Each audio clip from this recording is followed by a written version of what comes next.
Hey, we're back in the netted lychee area 3 months since we were last here. It's changed a lot, got much better ground cover here, and we're going to talk a little bit about what's changed.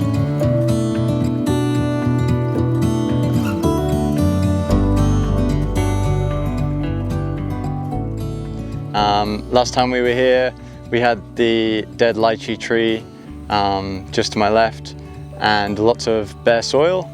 Since then we've had a lot of rain, which has definitely helped, but we've also come in and put a really diverse cover crop in here. You can see stuff like, this is sun hemp, it's a nitrogen fixing crop, and yeah, it's powered through where we've had some grasses in other spots really well.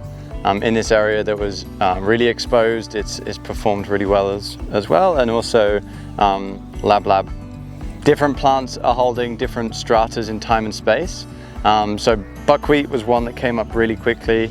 It pops up, holds ground, and allows a little bit more shelter for those things that take a little bit longer to come up.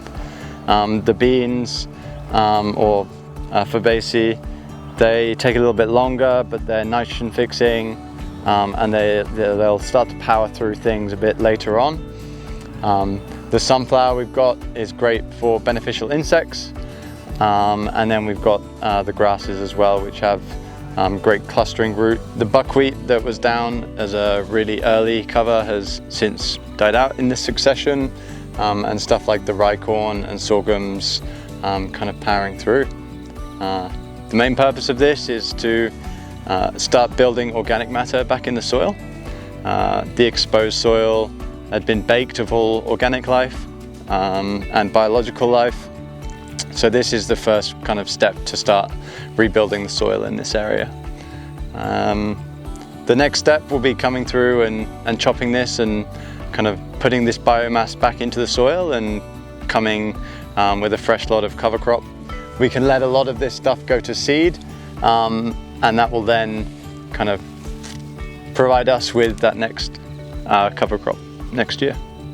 Yeah, I think this is a great first step. We can see that we've got a lot more organic matter that's going to be cycled into the soil soon, and the lychee crops are looking really healthy. We've got good fruit set.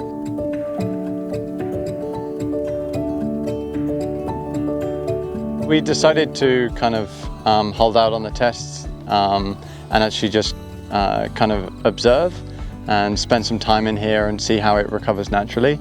As we can see, even if there was high levels of nitrogen in the soil, like these plants are thriving here, and so what might have been a toxic level for the lychee, these crops are now absorbing that nitrogen and feeding the system, so they're going to be breaking down that nitrogen in different ways. The other thing we've done in this site is put down Oscal, which is a product that contains calcium. And it's a pelletized calcium, so it's very directed. And we put about half a ton in this enclosure, which is just over an acre. So this white powder is the Oscal that we put down. And then if we look at the soil, we can see that there's already starting to get root matter back in here. It improves the structure of the soil. We've got quite heavy clay soils here. And when the structure's improved, heavy metals and products that become bound into the clay can start to leach and move through. It is why calcium is one of the things, particularly in this area where we have such high rainfall, that we do need to be replenishing.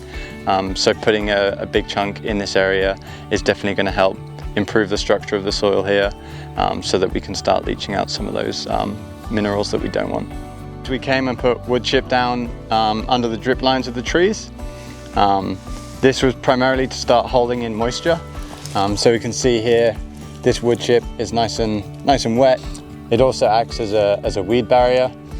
So we've got some ferns here which are not causing any harm to the tree and acting as a nice ground cover. And we can start adding in beneficial ground cover on top of this, which will work in synergy with the tree, rather than some of the woody weeds that were here before. So coming and adding all of this wood chip is going to start bringing that mycelium in with it. and this mycelium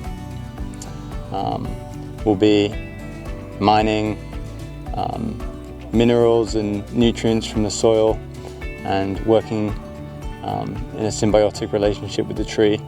The tree can provide the mycelium with sugars from photosynthesis, and the mycelium can exchange that with nutrients. And they're great for storing moisture in the soil, and it's a great sign that we're kind of reverting back to a forest system, which is where most trees want to be.